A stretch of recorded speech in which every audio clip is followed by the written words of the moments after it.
Bismillahirrahmanirrahim. Assalamualaikum warahmatullahi wabarakatuh. Di sini kami dari kelompok 2 yang akan mempresentasikan tentang periode Islam pada masa Khulafaur Rasyidin, Abu Bakar As-Siddiq dan Umar bin Khattab, yang beranggotakan 1. Bagus Pratama, yang kedua Az-Zahra Maulida Wardani, yang ketiga Anisatul Munawwaroh, yang keempat Astin Diasari.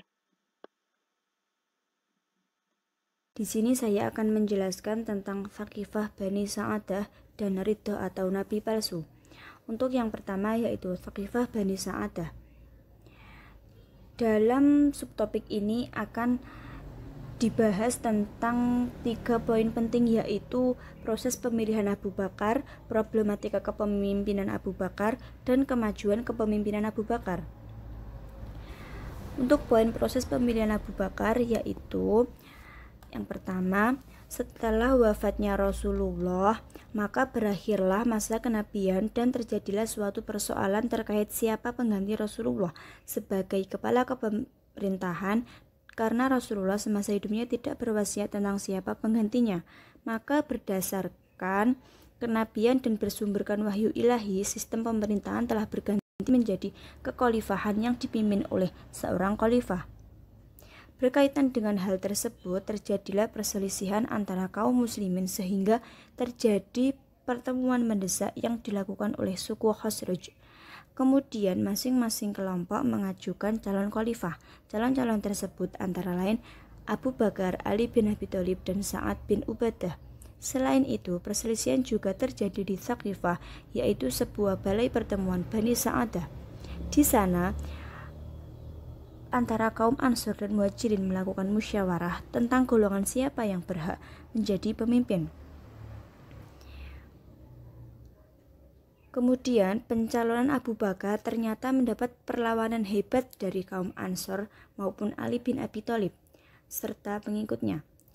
Mereka berpendapat bahwa Alilah yang lebih berhak menduduki jabatan khalifah karena Ali adalah kemenakan sekaligus menantu Rasulullah.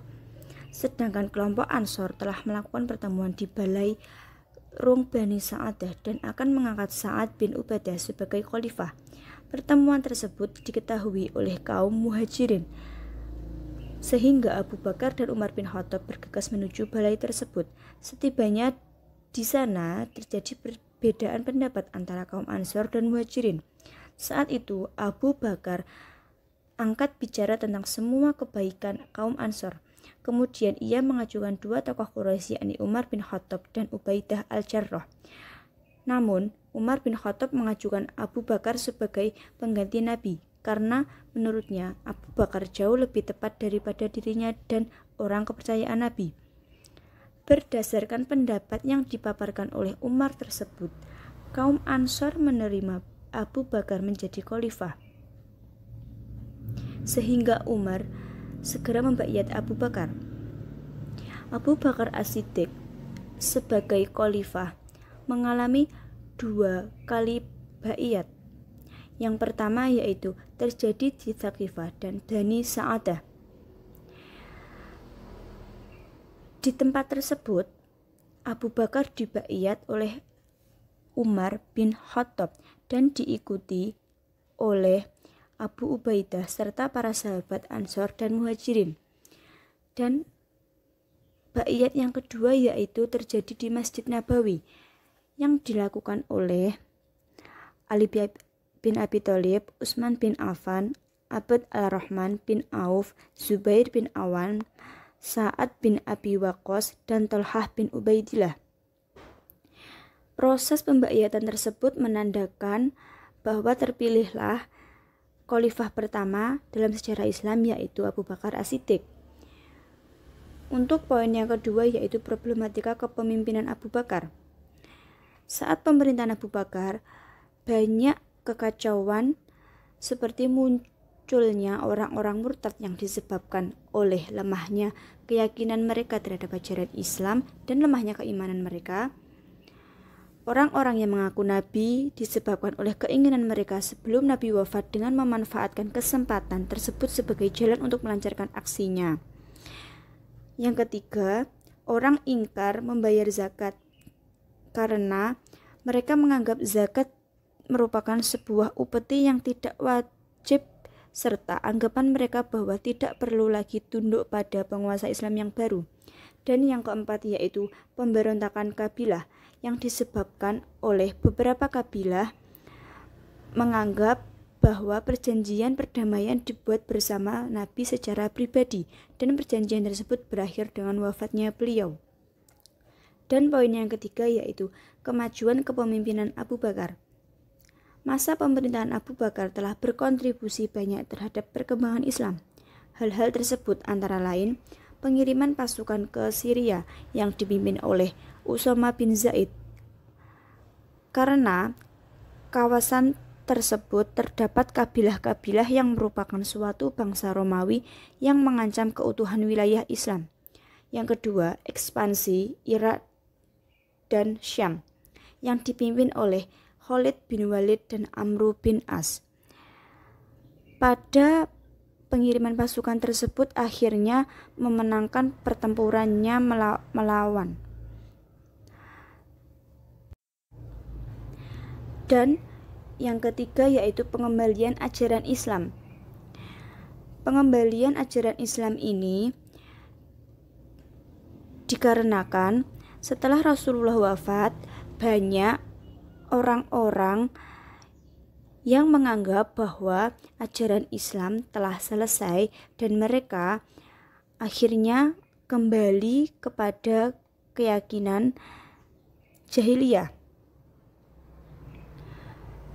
Namun Abu Bakar akhirnya dapat mengembalikan keadaan tersebut seperti kembali normal. Dan yang keempat yaitu pengumpulan Al-Quran dalam satu mushaf. Upaya ini atas usul Umar bin Khattab yang kemudian dibentuklah suatu kepanitiaan yang diketuai oleh Zaid bin Sabit. Ridho atau Nabi palsu. Ridho atau Nabi palsu merupakan kelompok penghasutan terhadap kepemimpinan Abu Bakar As-Siddiq. Ridho ini dilatar belakangi oleh beberapa faktor seperti berikut.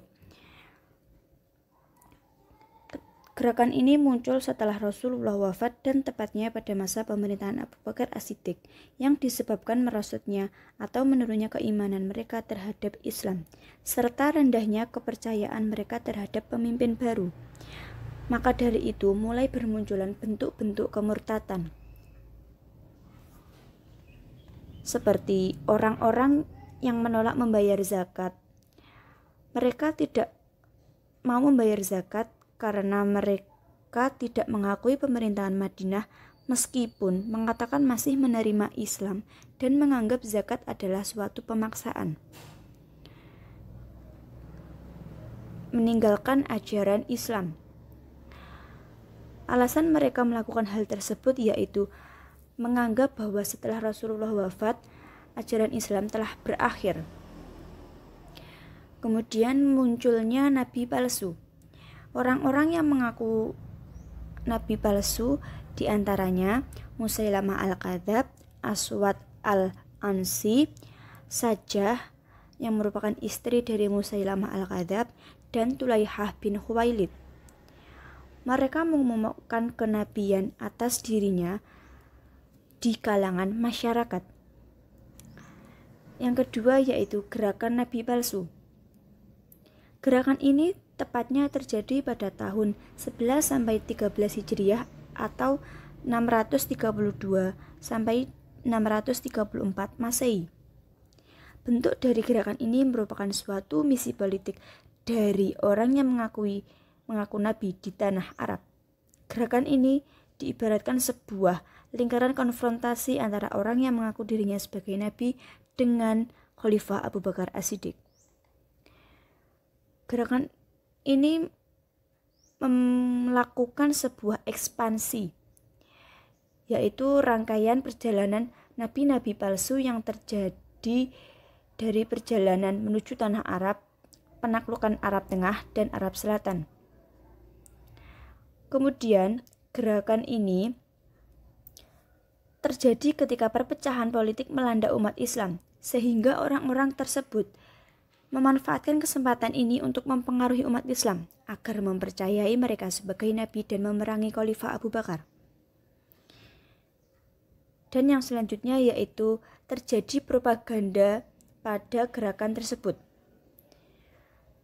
Propaganda ini tepatnya terjadi sekitar 11 Hijriah yang dimulai dengan pemberontakan yang dipimpin oleh Al-Aswad dengan cara mengundang penduduk suku Bani Ans untuk meyakini dan menghancurkan Al-Aswad dalam menghancurkan kekuasaan Khalifah Abu Bakar As-Siddiq, lalu disusul oleh serangan pasukan Musailamah Al-Kadzab, Tulaihah, dan dari suku Bani Tamim bernama Sajah. Masa Khalifah Abu Bakar As-Siddiq dan Umar bin Khattab. C. Perluasan wilayah Abu Bakar. Yang pertama, penaklukan Irak, seperti Mahdor, Ulais, Nahrul Daid, Anbar, dan Amtamara oleh Khalid bin Walid. Yang kedua, penaklukan Syam oleh Khalid bin Said bin As. Perluasan wilayah oleh Umar bin Khattab. Perluasan wilayah di ibu kota Syria, Damaskus. Setelah 1 tahun, terjadi Perang Yarmouk. Seluruh daerah Syria jatuh di bawah kekuasaan Islam. Dengan memakai Syria sebagai basis ekspansi yang akan diteruskan ke Mesir. Sebuah kota dekat Hirah di Irak juga ditaklukkan oleh Umar bin Khattab, serta Al-Madain, ibu kota Persia. Karena wilayah kekuasaan semakin luas, maka wilayah Islam dibagi menjadi unit-unit administratif yang diatur menjadi 7 wilayah. Yang pertama, Mekah. Yang kedua, Madinah. Yang ketiga, Jazirah. Yang keempat, Basrah. Yang kelima, Kufah. Yang keenam, Palestina. Dan yang terakhir, Mesir. D. Pemerintahan negara Abu Bakar As-Siddiq. Abu Bakar membentuk lembaga Bait Mal yang didirikan untuk meningkatkan kesejahteraan umum. Lembaga ini dikelola oleh Abu Ubaidah, sahabat Nabi yang dipercaya dengan gelar Amin al-Ummah, dan juga mendirikan lembaga peradilan yang diketuai oleh Umar bin Khattab. Masa Khalifah Umar bin Khattab. Umar menjadi khalifah atas penunjukan langsung Abu Bakar dengan beberapa alasan. Yang pertama, situasi politik di dalam negeri masih dianggap rawan karena banyak pembesar yang berambisi menduduki jabatan khalifah. Yang kedua, trauma psikologis Abu Bakar terhadap peristiwa di Sakifah Bani Saidah. Dan yang ketiga, negara dalam keadaan perang yang dimiliki 2 kubu militer, yaitu Persia dan Romawi. Hal yang dilakukan Umar selama menjabat sebagai Khulafaur Rasyidin, pembentukan Majelis Permusyawaratan dan Dewan Pertimbangan. Umar membentuk 2 badan penasihat, yaitu Majelis Permusyawaratan dan Badan Khusus. Harta rampasan. 1. Pada masa Abu Bakar As-Siddiq. 1. Membentuk lembaga Baitul Mal. 2. Mendirikan lembaga peradilan yang diketuai oleh Umar bin Khattab. 3. Membagi sama rata hasil rampasan perang. Kedua, pada masa Umar bin Khattab. 1. Menaklukkan negeri seperti Persia, Romawi, sehingga semakin banyak harta yang mengalir ke Madinah. Kedua, membuat diwan-diwan, menetapkan gaji-gaji dan Baitul Mal, serta membangun angkatan perang. Perlimpahan wewenang kepada hakim daerah. Pada masa Khulafaur Rasyidin Abu Bakar As-Siddiq dan Umar bin Khattab. Setelah Rasulullah SAW wafat, sahabat sebagai generasi Islam pertama yang meneruskan ajaran dan misi kerasulan. Berita meninggalnya Nabi Muhammad merupakan peristiwa yang mengejutkan bagi sahabat. Sahabat telah berusaha memilih penggantinya sebagai pemimpin agama dan pemimpin negara. Abu Bakar As-Siddiq adalah sahabat pertama yang terpilih menjadi pengganti Nabi Muhammad. Abu Bakar diganti oleh Umar bin Khattab, yang kemudian diganti oleh Utsman bin Affan, dan selanjutnya diganti oleh Ali bin Abi Thalib. Abu Bakar As-Siddiq. Pada masa pemerintahan Abu Bakar As-Siddiq, keadaan umat Islam tidak jauh berbeda semasa Rasulullah SAW, sehingga tidak tampak adanya perkembangan-perkembangan di dalam hukum Islam, khususnya di dalam masalah peradilan. Keadaan peradilan di masa pemerintahan Abu Bakar As-Siddiq relatif sama dengan peradilan yang terdapat pada masa Nabi Muhammad, dan tidak ada suatu perubahan. Hal ini disebabkan karena kesibukannya memerangi sebagian kaum muslimin yang murtad sepeninggal Rasulullah dan kaum pembangkang yang tidak menunaikan zakat, dan urusan-urusan politik pemerintahan lainnya. Di samping belum meluaskan kekuasaan Islam pada masa itu, dikemukakan bahwa pada masa Khalifah Abu Bakar, urusan peradilan diserahkan kepada Umar bin Khattab selama kurang lebih 2 tahun lamanya. Namun selama itu hanya terdapat 2 orang yang berselisih dan mengadukan permasalahannya kepada Umar karena beliau dikenal dengan ketegasannya memilikinya. Para ahli tasyrik menerangkan bahwa Abu Bakar apabila menghadapi suatu perkara yang harus diputuskan, beliau memperhatikan isi Al-Quran. Jika beliau menemukan hukum Allah di dalam Al-Quran, beliau pun juga memutuskannya perkara dengan hukum Allah itu. Tetapi, jika tak ada hukum Allah, terdapat masalah yang dihadapi, maka beliau memperhatikan sunnah Rasul atau keputusan-keputusan yang pernah diambil Rasul. Jika beliau menemukan sunnah Rasul, maka beliau bertanya kepada para ahli. Dan jika tidak ada yang mengetahui hukum Nabi, maka beliau mengumpulkannya, para pemimpin untuk berembuk putusan apa yang akan diberikan. Jika mereka semua sependapat untuk menetapkan suatu hukum, maka beliau pun berpegang pada putusan itu, atau yang disebut dengan dasar ijma'. Umar bin Khattab. Setelah Khalifah Abu Bakar meninggal, maka tampak pemerintah beralih ke tangan Umar bin Khattab. Pada masa pemerintahan beliau, wilayah kekuasaan Islam semakin bertambah luas dan umat Islam semakin bertambah banyak. Maka bertambah banyak pula beban yang dihadapinya. Oleh karena itu, kemajuan yang sangat pesat itu, maka bangkitlah qadhi atau hakim untuk menangani perkara yang terjadi di dalam masyarakat. Oleh karena itu, pemisahan kekuasaan eksekutif dan yudikatif dirasakan amat-amat mendesak di masa pemerintahan Umar bin Khattab. Di masa pemerintahan Umar bin Khattab, daerah Islam telah luas. Tugas-tugas yang dihadapi oleh pemerintahan dalam bidang politik, sosial, dan ekonomi telah berbagai corak ragamnya, ataupun pergaulan orang-orang Arab dengan orang lain pun sangat erat, dan terjadilah pertemuan kebudayaan. Karena itu, Khalifah Umar bin Khattab tidak menyelesaikan sendiri perkara-perkara yang diajukan kepadanya. Maka Umar mengangkat beberapa hakim untuk menyelesaikan perkara, dan mereka digelari dengan hakim atau qadhi. Khalifah Umar mengangkat Abu Darda untuk menjadi hakim di Madinah, Suraih di Basrah, Abu Musa al-Asy'ari di Kufah, Utsman ibn Qais bin Abil As di Mesir, sedangkan untuk daerah Syam diberi pula hakim tersendiri. Umar bin Khattab telah mengadakan pemisahan tugas antara kekuatan pemerintahan dan kekuasaan peradilan.